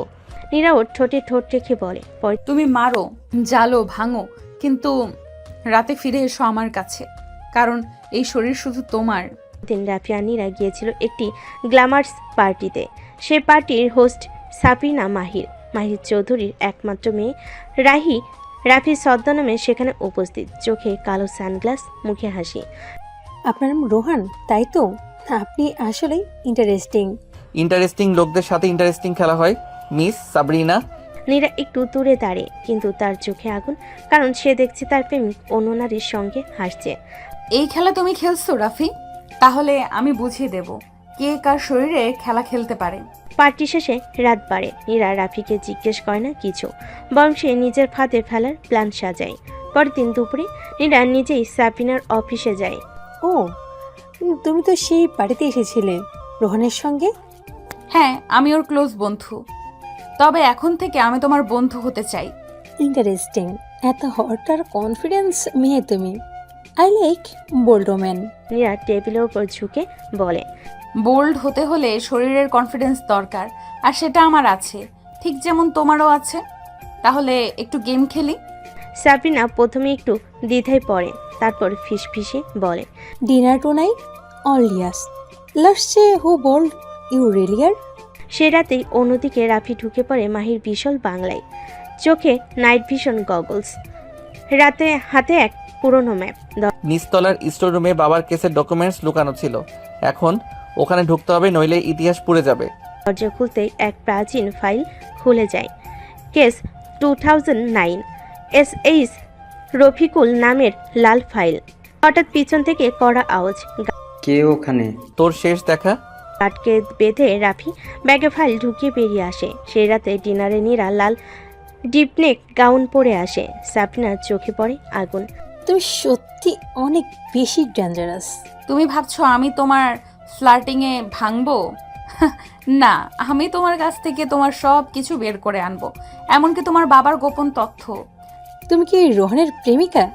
আমি তার প্রেমিকা না, আমি তার অস্ত্র, যেটা তোমার শরীর দিয়েও তোমার বাপের খুনের ইতিহাস বের করে আনতে জানে। সাবিনার মুখ সাদা হয়ে যায়, আর নীরার চোখে তখন বিজয়ী হিংস্র আলো। নীরার ঠোঁটে ঠোঁট ছিল না, আর ছিল আগুনের চাপ। ঘরের আলো মিলান, পদ্মার জানালা পর্দা ধীরে ধীরে উঠছে বাতাসে। তোমরা যা জানো সবটা জানো না। আমার বাবার আসল চেহারা কেউই জানে না। বলো, না হলে আমি তোমাকে এমনভাবে এক্সপোজ করব, মিডিয়াতে তুমি মুখ দেখাতে পারবে না। 2009 সাল আমার বাবা একটা ডিল করেছিল এক বিদেশি মাফিয়া গ্রুপের সঙ্গে। সেই ডিল ফাঁস করতে চেয়েছিল তোমার রাফির বাবা, কিন্তু সাবিনা কাপা কাপা গলায় তোমার রাফির বাবাকে একটা শিশুর খুনের ফাঁদে ফেলা হয়। শিশুটিকে আমার বাবা নিজ হাতে পুঁতে ফেলেছিল, ওই রেকর্ড করা ছিল। বলো। রাফি নিজের ঘরে ফাইল খুলে ভিতরে সিডিটা চালায়। সেখানে দেখা যাচ্ছে এক উঁচু পাহাড়ের পেছনে খনন করা গর্তে কাঁদতে থাকা একটা শিশু, যার নাম আরমান। সেই মুহূর্তে রাফির চোখ থেমে যায়, জল গড়িয়ে পড়ে, কিন্তু ঠোঁট আঁকড়ে ধরে। তুই শিশুকে পুঁতে রাখছিস, আমি তোকে জীবন্ত আগুনে পোড়াবো। পরদিন রাতে নীরা ফিরে আসে রাফির কাছে। দুজনের চোখে রাগ, শরীরে জ্বালা, কিন্তু মনের গভীরে শুধু একে অপর। তোমার বাবার কথা শুনে আমার গলা শুকিয়ে গেছে রাফি। তুমি আমার আগুন। নীরা, এখন আমাদের শরীর দিয়ে নয়, শপথ দিয়ে যুদ্ধ করতে হবে। তবে আজ রাতে শুধু প্রতিশোধ নয়, আমি চাই তুমি আমার শরীরে প্রতিজ্ঞা লেখো। রাফি নীরাকে বিছানে ঠেলে দিয়ে বলে, তোমার শরীর আজ আমার অস্ত্র হবে। আমি এই প্রতিটি চিহ্নে লিখব, নীরা শুধু আমার। মিলনে তীব্র আগুনে মিশে যায় শরীর ও প্রতিজ্ঞা। দুজনেই তৈরি হয় যুদ্ধের জন্য। রাত 3টা, পুরো শহর নিস্তব্ধ, কিন্তু রাফি আর নীরার চোখে ঘুম নেই। সাদা রঙের এক পুরনো SUV ছুটে চলেছে শহরের বাইরে, উত্তরাঞ্চলের এক নির্জন পাহাড়ের দিকে। তুমি জানো, এটা শুধু প্রমাণ খোঁজার মিশন নয়, এটা আমার বাবার আত্মার শান্তি আনার অভিযান। আর আমার জন্য এটা সেই শিশুটির আত্মার সান্ত্বনা, যে পৃথিবীর সবচেয়ে নিষ্ঠুর মানুষের কাছে হেরে গিয়েছিল। গাড়ির হেলমেট কাঁপতে থাকা পাহাড়ি রাস্তায় চলে উঠল, সাথে হৃদয়ের উত্তাপ যেন আরও বেড়ে যাচ্ছে। প্রায় 3 ঘন্টা পর তারা পৌঁছে যায় সে নির্জন জায়গায়, এক পরিত্যক্ত পাহাড়ি গোডাউন, যার পেছনে ঘন জঙ্গল। এই জায়গাটার নিচে, এখানে খোঁড়ো। নীরা ও রাফি মাটি খুঁড়তে থাকে, ঘাম ঝরছে, নিঃশ্বাস ভারী হচ্ছে। হঠাৎ নীরার কুন্দি লাগে কিছুতে। কিছু একটা আছে বক্সের মতো। তারা মাটি সরিয়ে বের করে কাঠের ছোট্ট একটা বাক্স। বাক্সের গায়ে ধাতব লেখায় খোদাই আরমান 2009। এই তো, এই শিশুটার কবর, বাবার জীবনের সবচেয়ে কালো অধ্যায়। আর ওই বক্সটাও হবে মাহির চৌধুরীর শেষ। কিন্তু কবরের বাক্স হাতে নেওয়ার আগেই আশেপাশের ঝোপ থেকে ভেসে আসে কণ্ঠস্বর। তোমাদের অনেক সাহস হয়েছে রে, শেয়ালের গর্তে ঢুকেছ। চারপাশে 5-6 জন মুখ ঢাকা আত্মায়ী, হাতে আগ্নেয়াস্ত্র। রাফি নীরাকে পেছনে টেনে নেয়। তুমি দৌড়াও নীরা, এই বাক্স নিয়ে চলে যাও। তোমাকে ছেড়ে আমি পালাবো না। গুলি ছুটে আসে, নীরা গুলি এড়াতে গড়িয়ে পড়ে। রাফি দুজনকে এক ঝোপে কাবু করে, বাকি চারজন চারিদিকে ঘিরে ফেলে। এইবার তোমাদের শেখাবো বাবা কিভাবে লড়তো। তুমুল লড়াই, ঘুষি, গুলি, রক্ত, ধুলে গড়গড়ি খাওয়া রাফি। শেষে আততায়ীদের কাবু করে নীরার হাত ধরে দৌড়ে দেয় পাহাড়ের নিচের দিকে। তুমি যদি মরে যেতে আমি বাঁচতাম না রাফি। আমার প্রাণ এখন তুমি। আমাদের মিলনের চেয়ে বড় যুদ্ধ আর কিছু নেই। ভোরের আলো ফোটার আগেই রাফি আর নীরা ছুটে আসে ঢাকার এক পুরনো পত্রিকা অফিসে, সাংবাদিক তাসনিম আহমেদের কাছে। তিনি একমাত্র সাহসী নারী যিনি ক্ষমতার বিরুদ্ধে কলম ধরেন। তোমরা জানো এই প্রমাণ যদি সত্যি হয় পুরো দেশের রাজনীতি কেঁপে যাবে। আমার বাবার জীবন গেছে সত্যি চাপা দিতে গিয়ে, এখন সময় তার রক্তকে ন্যায়ের আলোয় ফিরিয়ে আনার। আর আমরা কেউ আর পেছনে ফিরবো না। আজ যা হবে তা হবে, শেষ খেলা। তাসনিম তখনই অফিসের সিসিটিভি চেক করতে বলেন, আর তখনই তারা দেখে বিল্ডিংয়ের নিচে দাঁড়িয়ে আছে মাহির চৌধুরী, বডিগার্ড কামিল এবং আরও কয়েকজন অস্ত্রধারী। তাসনিম ভয় না পেয়ে পেজ ডিজাইনদেরকে ডাকলেন, ভিডিও ফুটেজ সহ খবর তৈরি করলেন এক্সক্লুসিভ হেডলাইন দিয়ে। মাহির চৌধুরী শিশু হত্যা ও প্রমাণ ধামাচাপা দেওয়ার পেছনে নায়ক। এই নিউজ আজ দুপুরে ছাপা হবে না, লাইভে যাবে এখনই। অফিসের ভেতরে তৈরি হয় এক মিনি স্টুডিও। রাফি আর নীরা তখন দরজার বাইরে বন্দুক হাতে পাহারা দিচ্ছে। আজ আমি যা বলছি তার জন্য হয়তো আমি মরতে পারি, কিন্তু সত্যিটা আর চাপা থাকবে না। ঠিক লাইভ চলাকালীন বাইরে শুরু হয়ে যায় গোলাগুলি। কামিলের গুলি ভেদ করে একবার তাসনিমের ঘরের কাজ ভেঙে পড়ে। নীরা, তাসনিমকে রক্ষা করো, আমি সামলাচ্ছি বাইরে। গুলির ধোঁয়া, কাঁচ ভাঙ্গার শব্দ, আর একদিকে তাসনিমের সংবাদ পাঠ, সব মিলিয়ে এক বিদ্রোহের মুহূর্ত। একটানা আধা ঘন্টা লড়াই শেষে রাফি ও নীরা অফিসের ছাদে উঠে পড়ে। তুমি বাঁচবে তো রাফি? তোমার ঠোঁটের আগুনেই আমি যুদ্ধ করতে শিখেছি। তুমি পাশে থাকলে কেউ কিছু করতে পারবে না। সেই মুহূর্তে নীরা ও রাফি একে অপরকে জড়িয়ে ধরে। আগুন, ধোঁয়া, রক্ত, সবকিছুর মাঝেও ঠোঁটের মিলনে একটা প্রতিজ্ঞা জন্ম নেয়। এই প্রেম শুধু ভালোবাসা নয়, এই প্রেম প্রতিশোধের অস্ত্র। আজ রাতটা তুমি আমার হয়ে থাকো, কারণ কাল থেকে তুমি দেশের হয়ে লড়বে। তোমার শরীরের প্রতিটি চিহ্ন আমার শপথ। যে শত্রু তোমায় ছোঁয়ার চেষ্টা করবে আমি তাকে ছিঁড়ে ফেলবো। সকাল 8টা। মাহির চৌধুরীর গুলশানের প্রসাদ সম বাড়ির ড্রয়িং রুমে বিশাল টিভি স্ক্রিনে চলতে তাসনিমের লাইভ ভিডিও। চোখের সামনে ভেঙে যাচ্ছে তার গড়া রাজ্য। এই মেয়ে, এই রাফি, ওদের গুলি করে কুকুরের মতো ফেলে দাও রাস্তায়। বস, আমরা খুঁজে পেয়েছি। রাফি নীরা এখনো এই শহরের ভেতরে আছে, কিন্তু মিডিয়া এখন তাদের হিরো বানিয়ে ফেলেছে। তাহলে তাদের মৃত্যু হবে আরও ভয়ঙ্কর। রাস্তায় টাঙিয়ে রাখো লাশ, যাতে কেউ সাহস না করে মুখ খুলতে। ঠিক তখনই মাহির পিছনে ঘরে এসে কানে কানে কিছু বলে। খবরটা শুনি মাহিরের মুখ ফ্যাকাশে। তাসনিম এখনো বেঁচে আছে? না, শুধু বেঁচে না বস, সে বলেছে পরবর্তী লাইভে ভিডিও ফুটেজ দেখাবে, শিশুর লাশের ছবি। তাহলে শুরু হোক গেম অফ ব্লাড। শহরের এক পুরনো সিনেমা হলের নিচে গোপনে সেফ হাউসে আশ্রয় নিয়েছে রাফি ও নীরা। বাইরে পুলিশের ভ্যান, সাংবাদিকদের ক্যামেরা আর আত্মঘাতীদের গুলির শব্দ। সব থেকেও তাদের সেই ঘরে এক অদ্ভুত নিস্তব্ধতা। আমরা হয়তো কাল সকালে বেঁচে থাকবো না, আজ রাতে শুধু আমার হয়ে থাকো। তুমি যদি শেষ রাত চাও তাহলে আমি দেব আমার সমস্তটুকু দিয়ে। তপ্ত নিঃশ্বাসে, ঠোঁটে মৃদু স্পর্শে, গলা কাছে ঝরে পড়া চুম্বনে সেই ঘরে জেগে ওঠে প্রেমের অগ্নিশিখা। তাদের ভালোবাসা কোনো কোমল আবেগ নয়, যেন যুদ্ধের আগে শরীর দিয়ে লেখা একটা প্রতিজ্ঞা। তোমার বুকের শব্দ শুনেই মনে হয় আমি অমর। আমার শরীরে তোমার দাগ থাকুক, যাতে মৃত্যুর পরও প্রমাণ থাকে আমি এক যুদ্ধবাজ প্রেমিকের নারী ছিলাম। তোমার ত্বকে আজ শুধু ভালোবাসা নয়, ছুঁয়ে দেব প্রতিশোধের আগুনও। সে রাতে শরীর আর হৃদয়ের মিশলে জন্ম নেয় এক অভিশপ্ত প্রেম, যার শেষ হবে না রক্তের বিনিময়ে। রাত 3:30। সাংবাদিক তাসনিম ভিডিও ফুটেজ সম্পাদনা তৈরি করছেন সবচেয়ে ভয়ঙ্কর প্রতিবেদন, শিশু আরমানের মৃত্যুর আসল প্রমাণ। ঠিক তখনই বিস্ফোরণ। স্টুডিওর পিছনে দরজা উড়ে যায় বোমার আঘাতে। আগুন ছড়িয়ে পড়ে পুরো অফিসে। তোমরা আগুনে সত্যি পড়াতে চাও? তাহলে জেনে রাখো, আমি আগুনে জন্মানো এক সৈনিক। তাসনিমের চোখের সামনে সমস্ত সার্ভার ধ্বংস হয়ে যায়, কিন্তু ঠিক আগে এসে এক কপি ভিডিও পেন ড্রাইভে সেভ করে দেয় এবং ফোন করে রাফিকে। আমাদের হাতে দিচ্ছি এই যুদ্ধের শেষ তীর। পেন ড্রাইভটা পৌঁছে দাও মিডিয়ার কেন্দ্রে আর বাঁচাও ইতিহাস। সকাল 6টা। শহর তখনও ঘুম জড়ানো, কিন্তু রাফি ও নীরার চোখে ঘুম নেই, শুধু আগুন। তাসনিমের দেওয়া পেন ড্রাইভটা হাতে নিয়ে তারা রওনা দেয় জাতীয় টেলিভিশন ভবনের দিকে। রাস্তায় ওরা যে কোনো সময় থামাবে। এই পেনড্রাইভে মাহিরের কবর লেখা আছে। আমাদের গতি কমালে মরবো, বাড়ালে ও মরবে। তুমি বলো কার মৃত্যু আগে দরকার? আমার মনে হয় ওর মৃত্যুটা আমি দেখতে চাই সামনে দাঁড়িয়ে। তারা চলতে থাকে মোটর বাইকে শহরের অলিগলি পেরিয়ে হৃদয়ের স্পন্দনকে সময়ের সঙ্গে মেলাতে মেলাতে। সকাল 7টা। জাতীয় টেলিভিশন ভবন ঘিরে রেখেছে মাহিরের লোকজন। কালো পাঞ্জাবি পরে কামিল দাঁড়িয়ে আছে সামনে, হাতে একটা M16 রাইফেল। যদি বীরও হও সামনে এসো, যদি প্রেমিক হও মরো।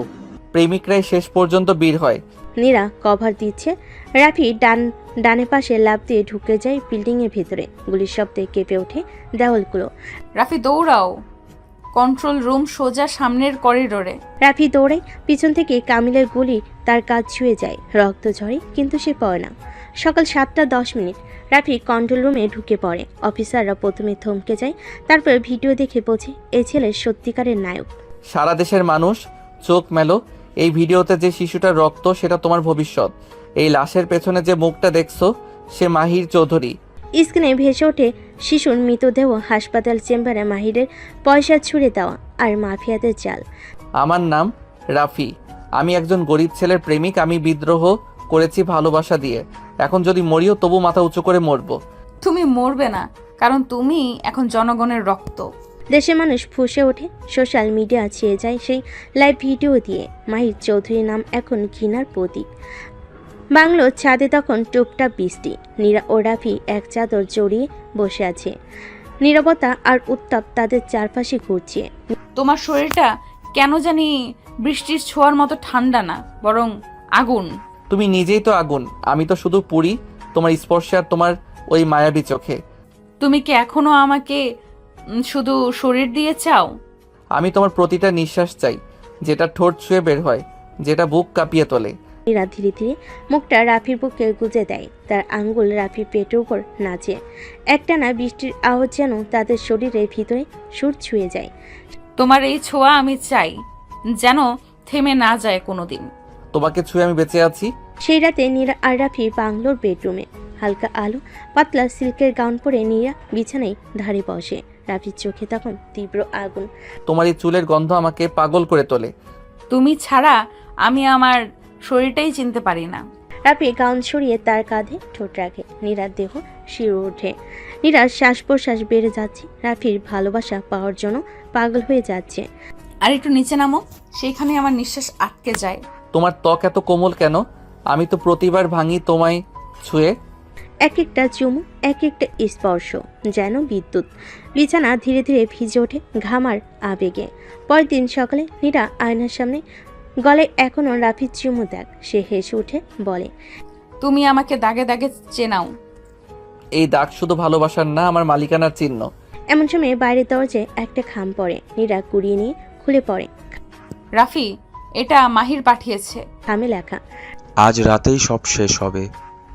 নীরা তোমার নয় রাফি, তুমি বাঁচাতে চাও? একা এসো পাটুলি ব্রিজে। রাত তখন 11টা। রাফি একা পটুলা ব্রিজের দিকে রওনা হয়েছে। চারিদিকে ঝাঁকে ঝাঁকে কুয়াশা। গাড়ির স্টিয়ারিং চেপে ধরে সে নিজেই ফিসফিস করে বলছে, নীরা, তোকে ছোঁয়ার আগে যদি মাহির হাত তোর গায়ে পড়ে, আমি পুরো শহর জ্বালিয়ে দেব। তার ফোনে নীরার মেসেজ আসে, ওর ফাঁদে পা দিও না রাফি, প্লিজ রাফি, আমি বাঁচতে চাই তোমার জন্য, মরতে না। তুই মরবি না নীরা, মরবে সে যে তোকে ছুঁতে চেয়েছে। পুলা ব্রিজের নিচে অন্ধকার ঘেরা গোডাউন। নীরা হাত বাঁধা অবস্থায় পড়ে আছে, চোখে পলক নেই। তোর সেই হিরো আজ আসবেই, আরও ও এলেই তোর প্রেমের কাহিনী এখানেই শেষ। তুমি রাফিকে চেনো না, সে এলে শুধু আমাকে নিয়ে যাবে না, তোমার প্রাণও নিয়ে যাবে। সেই মুহূর্তে গুদামের দরজায় লাথি মেরে ঢুকে পড়ে রাফি। চোখে আগুন, হাতে লোহার রড। নীরা যদি এক ফোঁটা কাঁদে, আমি তোমার মাথা ছিন্ন করে ফেলবো মাহির। আয় না তাহলে প্রেমিক।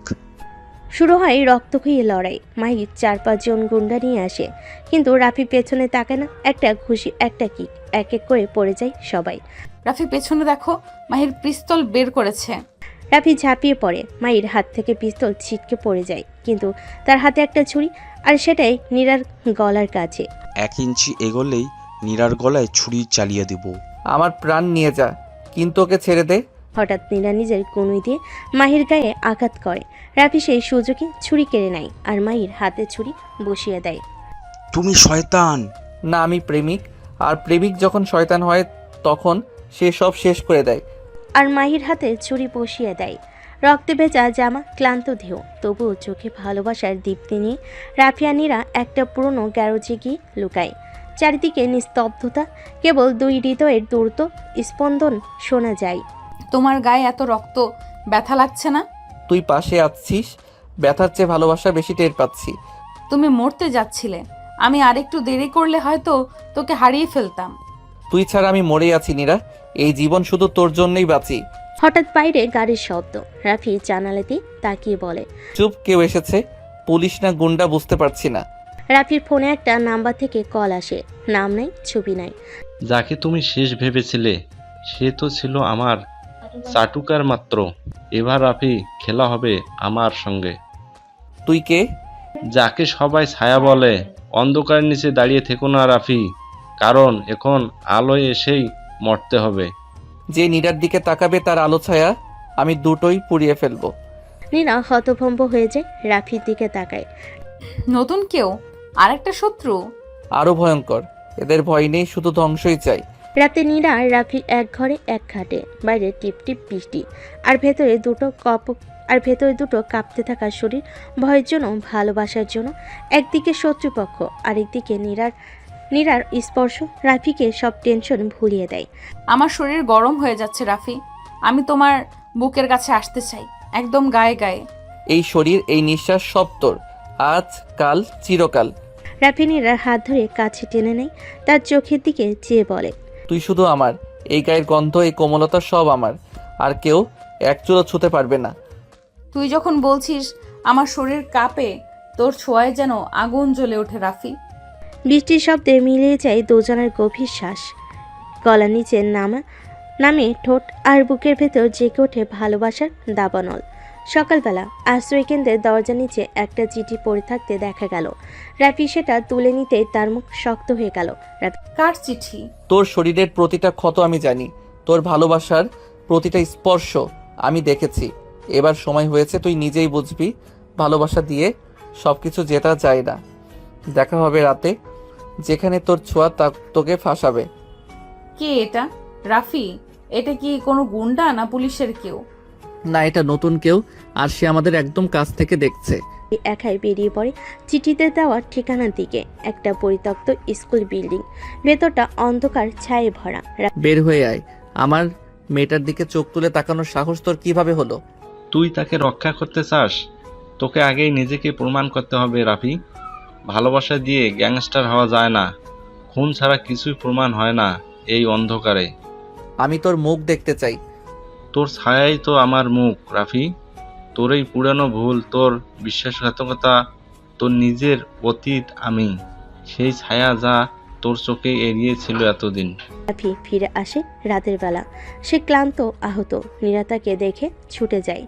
তোমার চোখে ভয় কেন রাফি? আমি ভয় পাই না, তোমার সাথে থাকলে মৃত্যুও জয় করে নিতে পারি। রাফি নীরার হাত ধরে কাছে টেনে নেয়। ক্লান্ত হয়ে নীরার ওপর শরীর হেলিয়ে দিয়ে বলে, তুই শুধু সাহসী না নীরা, তুই আমার অস্ত্র। তুই ছাড়া আমি মরুভূমির মতো শুষ্ক। তুমি যখন আমার গায়ের কাছে আসো, আমাকে আদর করো, তখন আমার শরীর গলে যায়। তোমার কণ্ঠ শুনলেই আমার শরীরে আগুন লাগে। এই ঠোঁট শুধু তোমার, এই শরীর শুধু তোমার, আমার সব কিছুই তোমার। যদি কখনো তোমার এক ফোঁটা অশ্রু ঝরে, আমি পুরো শহর জ্বালিয়ে দিব। ওরা একে অপরের গায়ে জড়িয়ে পড়ে। নিঃশ্বাসে মিশে যায় ভয় আর ভালোবাসা। রাফির বুকের মাঝে মুখ গুজে নীরা বলে, রাত্রি যতই অন্ধকার হোক, তুই আমার পাশে থাকলেই আমি জ্বলে উঠব। রাতের আধারে নীরাকে রেখে রাফি ছুটে যায় সেই জায়গায় যেখানে সব শুরু হয়েছিল। পরিত্যক্ত কারখানায় ছায়া অপেক্ষা করছে শেষ খেলার জন্য। তোকে শেষবারের মতো জিজ্ঞেস করছি রাফি, তুই কিভাবে ভাবলি যে ভালোবাসা দিয়ে এই অন্ধকার জগৎ বদলাবে? তুই যেই হও, আমার ভালোবাসা তোর গুলির চেয়েও শক্তিশালী। আজ আমি শুধু তোর মুখটা দেখব। ছায়ের মুখোশ খুলে ফেলে রাফির শখ। সে আর কেউ না, রাফির ছোটবেলার সবচেয়ে কাছের বন্ধু তানভীর, যে একসময় গ্যাংস্টার দুনিয়ায় রাফির সাথে ছিল, কিন্তু বিশ্বাসঘাতকতার শিকার হয়ে হারিয়ে গিয়েছিল। তোর ছাই, তোর আমার মুখ। রাফি, তুই পালিয়ে বেঁচেছিলি, আমি পচে গেছি অন্ধকারে। এখন আমি ছায়া, তোর শাস্তির প্রতিচ্ছবি। তুই যদি সত্যি আমার বন্ধু হতিস তাহলে জানতিস আমি কার জন্য বেঁচে আছি নীরা।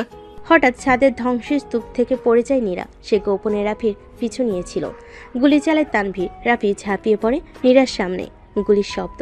নীরা, আমি তোমার জন্য শেষ নিঃশ্বাস পর্যন্ত লড়ব। তুমি মরতে পারো না।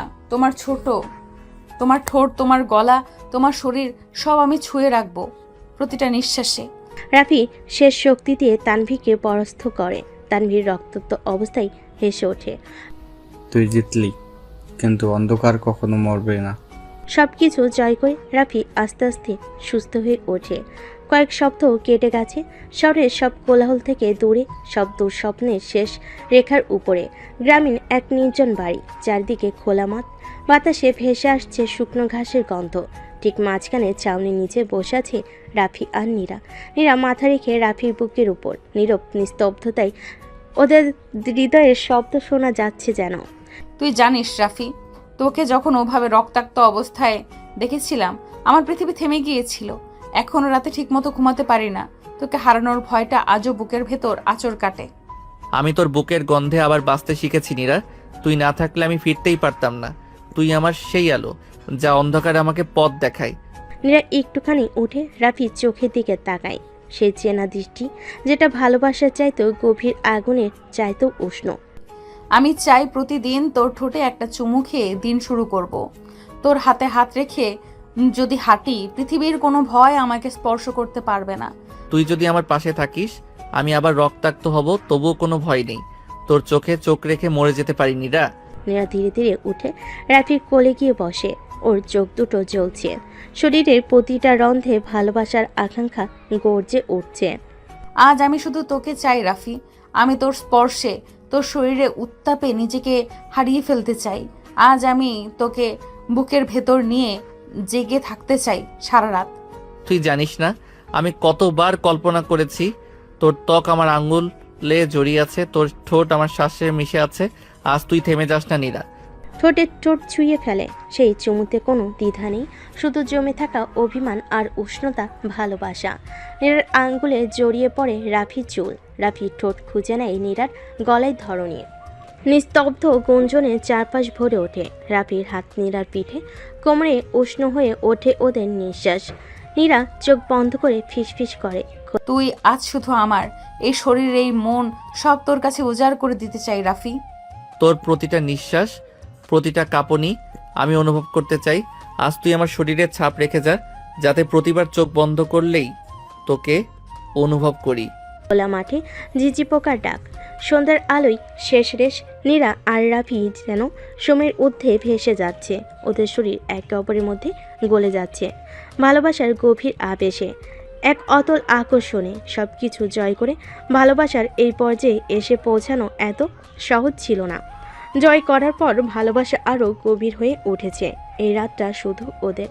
এই ভালোবাসা থেমে যায় না, শুধু আরেকটা অধ্যায় শুরু হয়, যেটা শরীরের গন্ধে, হৃদয়ের স্পন্দনে চিরকাল বেঁচে থাকে। ভালোবাসার অত ভালোবাসা হলে কোনো বাধাই বাধা না, ধনী গরিব কিছু যায় আসে না। আর রাফি নীরা এটাই প্রমাণ দিয়েছে।